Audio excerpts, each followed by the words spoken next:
இது நம்ம குட்டி ஸ்டோரி சேனல். பிடிச்சா லைக் பண்ணுங்கள், பிடிக்கலனா கமெண்ட் பண்ணுங்கள், முடியலைனா சப்ஸ்கிரைப் பண்ணிக்கோங்க. வாங்க நம்ம கதைக்குள்ளே போகலாம்.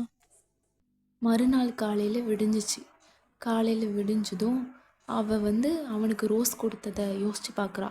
நம்ம அவனுக்கு ரோஸ் பூ கொடுத்தோமே, அவன் இன்னைக்கு நமக்கு ரோஸ் கொடுத்து ப்ரப்போஸ் பண்ணுவானா மாட்டானான்னு யோசிச்சுக்கிட்டே அவளோட வேலையை அவள் அன்னைக்கு பார்க்க ஆரம்பிக்கிறாள். அவனை பற்றி நினச்சிட்டே அவள் ஒவ்வொரு வேலையாக பார்க்குறான். பார்த்து முடிச்சிட்டா. ஈவினிங் ஆயிடுச்சு.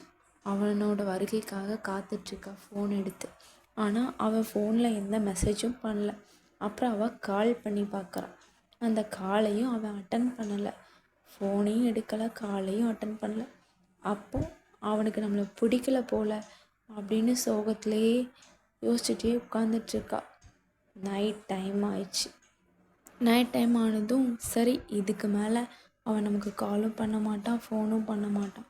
அவனுக்கு நம்மளை பிடிக்கலன்னுட்டு ஃபோனை பார்த்துட்டே அவனோட மெசேஜ் சேட்ஸ் எல்லாமே பார்த்துட்டே அவனை நினச்சிட்டே ஏதோ ஃபீலிங் சாங்லாம் கேட்டுட்டு அப்படி தூங்காமல் சாங்ஸ் மட்டும் கேட்டுட்ருக்கா. அப்படி அவள் தூங்காமல் இருக்கும்போது அவன் வரான். வந்துட்டு அவளை வெளியில் கூட்டிகிட்டு போகிறான். வெளியில் கூட்டிகிட்டு போகும்போது அவளுக்கு தலைகால் புரியலை. ரொம்ப சந்தோஷமாக இருக்கா. அவளுக்கு ப்ரப்போஸ் பண்ண அவன் சூஸ் பண்ணியிருந்த இடம் செம்ம சூப்பராக இருந்துச்சு. ஒரு பெரிய பில்டிங்கில் ஹார்ட் மாதிரி லைட் போட்டு அவளை நிற்க வச்சு முட்டி போட்டு ப்ரப்போஸ் பண்ணான். அப்புறம் லைட்லாம் போட்டு ஒரு ஊஞ்சலில் அவளை உட்கார வச்சான். அப்புறம் செம்ம லைட்டு ஃபுல் டெக்கரேஷன் இருக்கிற இடத்துக்கு, ஒவ்வொரு இடத்துக்கா டெக்கரேஷன் பண்ண இடத்துக்கு அவளை கூட்டிகிட்டு போனான். அவளுக்கு ரொம்ப சந்தோஷமாக இருந்துச்சு. செம்ம சூப்பரான இடத்துல போய் அவளுக்கு ப்ரப்போஸ் பண்ணான்.